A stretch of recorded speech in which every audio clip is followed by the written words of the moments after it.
ও chance খাইতেছে ওরে তুলে দিছো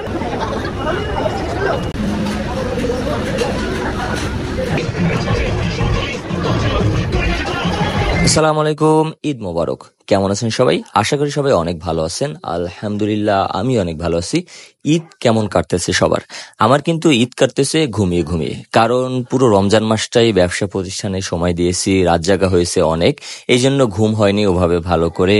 চান রাতে তো একদমই ঘুম হয়নি, কারণ পুরো রাতই ছিলাম ব্যবসা প্রতিষ্ঠানে, এই জন্য ঈদের দিনটা সারা দিন ঘুমাইছি। আর ঈদের পরের দিন একটু বের হলাম বউকে নিয়ে, কারণ বউ একটু খুনখুন করতেছে, তাকে নিয়ে ঘোরা দরকার, এই জন্য বের হলাম। আমরা চলে এসেছি আজ বসুন্ধরা সিটি সুপার মলে। এখানে আসার উদ্দেশ্য হলো আমরা এখানে একটু হ্যাং আউট করবো, আর যদি মুভির টিকিট পাই তাহলে মুভি দেখবো। কারণ আমরা অনলাইনে টিকিট কাটার চেষ্টা করেছি, অনলাইনে কোনো টিকিট পাইনি, এই জন্য আমরা চলে আসলাম সরাসরি এখানে। দেখি এখানে কোনো মুভির টিকিটের ব্যবস্থা করতে পারি কিনা। আমরা মূলত এখানে এসেছি বরবাদ অথবা দাগি মুভি দেখার জন্য, মানে আমাদের টার্গেট হলো বরবাদ, তারপরে দাগি মুভি দেখবো। জানি না কোনো মুভি দেখতে পারবো কিনা, মানে কোনো মুভির টিকিট পাবো কিনা, দেখি কোনো মুভির টিকিটের ব্যবস্থা করতে পারে কিনা। আমরা কিন্তু বসুন্ধরা সিটি সুপার মলের ভিতরেই আছি, লিফটের জন্য ওয়েট করতেছি, মানে লিফটে ওঠার সিরিয়ালে আছি। বসুন্ধরা সিটি সুপার মল কিন্তু একদম ক্লোজ, মানে টপ ফ্লোর শুধু ওপেন আছে, এছাড়া সবই ক্লোজ। এরকমের জমজমাট একটি মার্কেট, একদম ভুতুরে অবস্থা, মানুষজন নেই, লাইটিং অফ, লিফট ওঠানামা করতেছে। আমরা ফাইনালি লিফটে ওঠার সুযোগ পেয়ে গেলাম, মানে আমাদের সিরিয়াল চলে আসছে লিফটে ওঠার। আমরা লিফটে উঠে পড়লাম, আমরা চলে আসলাম টপ ফ্লোরে। এখানে এসে দেখলাম অনেক মানুষ, আমার কাছে মনে হয়েছে পুরো ঢাকার শহরের মানুষ আজ এখানে চলে এসেছে। কারণ আমরা যখন রাস্তা দিয়ে আসছিলাম তখন কিন্তু রাস্তাঘাটে তেমন কোনো মানুষ দেখিনি, মানে ঢাকার শহরকে আমরা যেভাবে দেখে অভ্যস্ত, অনেক মানুষের কোলাহল, গাড়ি ঘোড়ার অনেক নয়েজ থাকবে, অনেক আওয়াজ থাকবে, কিন্তু সেই তুলনায় আজ ঢাকার শহর পুরোটাই ফাঁকা। এখানে কিন্তু মিডিয়া কর্মীর অনেক সাংবাদিক ভাইরাও এসেছেন, তারা দর্শকদের ইন্টারভিউ নিচ্ছেন। লাইনে দাঁড়িয়ে পড়লাম টিকিট কাটার জন্য, দেখি কোনো মুভির টিকিট পাওয়া যায় কিনা। ফাইনালি আমরা টিকিট পেয়ে গেলাম, কিন্তু দাগি অথবা বরবাদ কোনো মুভির টিকিটই আমাদের কপালে জুটলো না। আমরা টিকিট পেয়েছি মোশাররফ করিমের চক্কর মুভির টিকিট।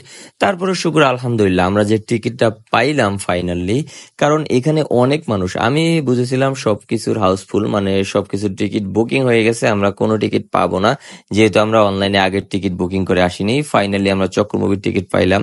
আমি কিন্তু এখানে একা আসিনি, আমার সাথে আমার বড় ভাই আসছেন, ভাবি আসছেন, আমার ওয়াইফ আসছে।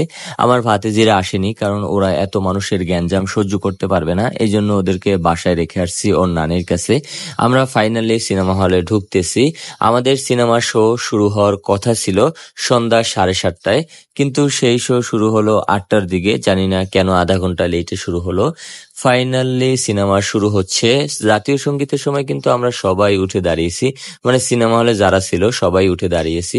শুরু হলো চক্কর মুভি, তারপরে চলে আসলো মুভির বিরতি টাইম। বিরতির সময় আমরা সবাই একটু বাইরে গেলাম, বাইরে গিয়ে ফ্রেশ হয়ে আবার আসলাম। চক্কর কাটতে কাটতে শেষ হয়ে গেল মোশাররফ করিমের চক্কর মুভি।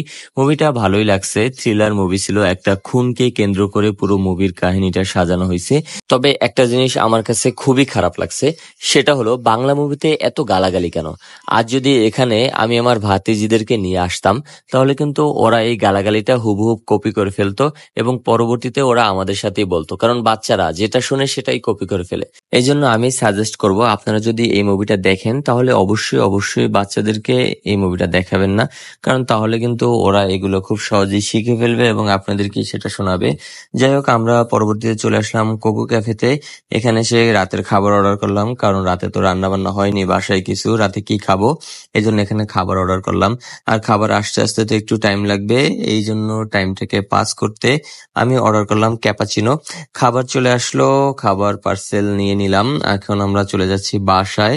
যাই হোক, ভিডিওটি এখানেই শেষ করব। ভিডিওটি কেমন লেগেছে অবশ্যই অবশ্যই সবাই কমেন্ট করে জানাবেন, এবং কে কোথা থেকে ভিডিওটি দেখছেন সেটাও কমেন্ট করে জানাতে পারেন। ভিডিওটি শেয়ার করে অন্যকে দেখার সুযোগ করে দিবেন। ভালো লাগলে ভিডিওতে একটা লাইক দিয়ে যাবেন, চ্যানেলটি সাবস্ক্রাইব করবেন, এবং সবাই আমার জন্য দোয়া করবেন। আজকের মতো টাটা, বাই বাই, আসসালামু আলাইকুম ওয়া রাহমাতুল্লাহি ওয়া বারাকাতুহু।